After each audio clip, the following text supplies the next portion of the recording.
tuan-tuan dan puan-puan. Saya punya cakapan itu kalau apa-apa salah silap, saya minta maaf.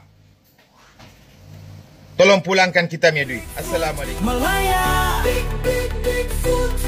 Malaya, bersama kita bangkit suara.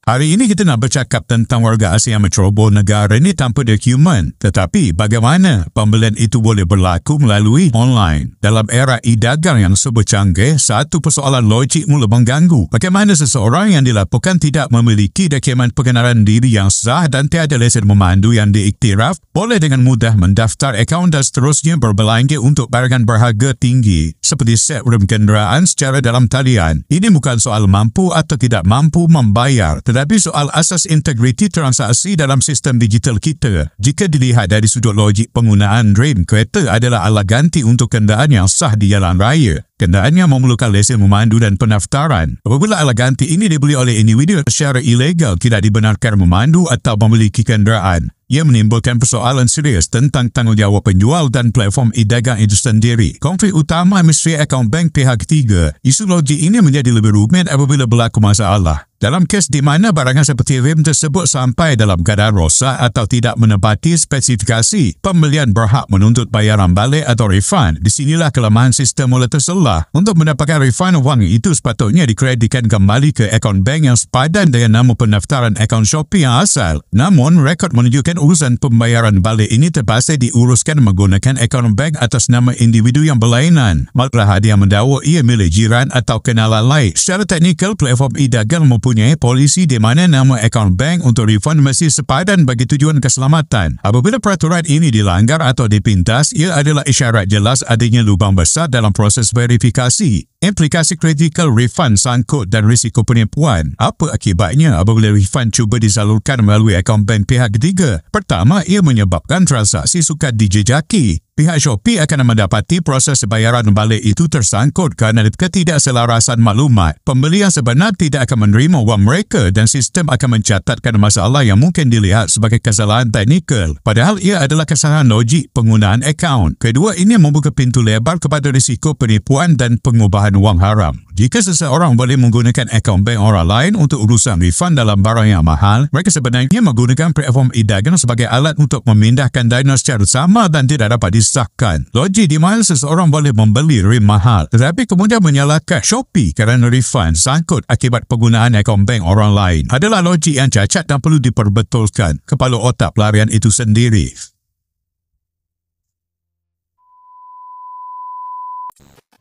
Assalamualaikum guys, tuan-tuan dan puan-puan. Hari ini saya buat video ini untuk tujuan untuk Shopee, untuk company Shopee, untuk jual barang-barang.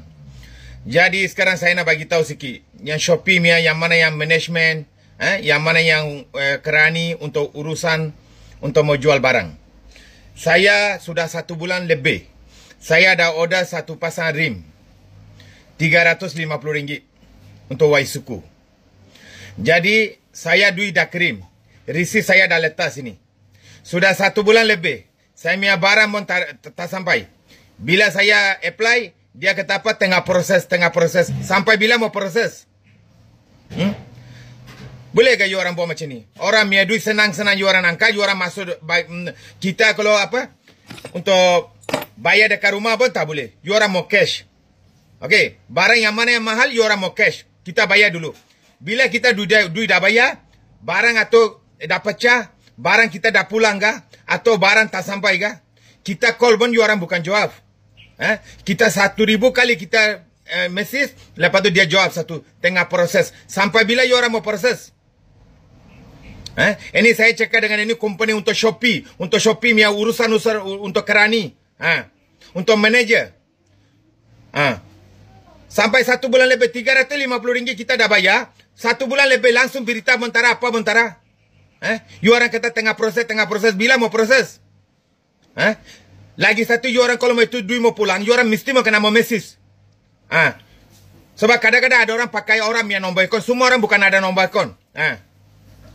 Nombor akun sendiri punya nama, bukan semua orang ada. Contoh ada foreigner.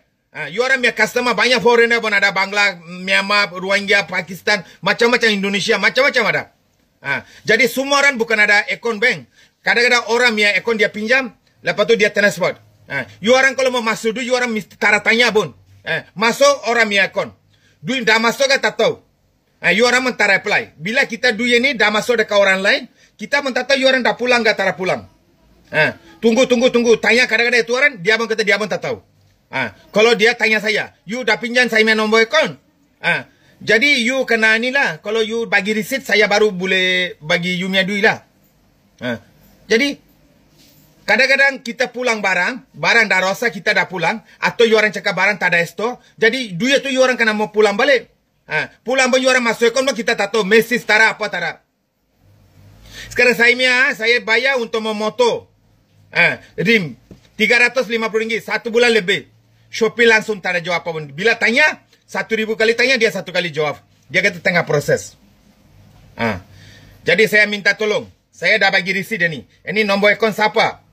Siapa orang yang jual? Yang siapa yang toke? Tolong selesaikan masalah ni. Cepat. Assalamualaikum. Tuan-tuan dan puan-puan. Saya punya cakapan itu kalau apa-apa silap, saya minta maaf. Tolong pulangkan kita punya duit. Assalamualaikum.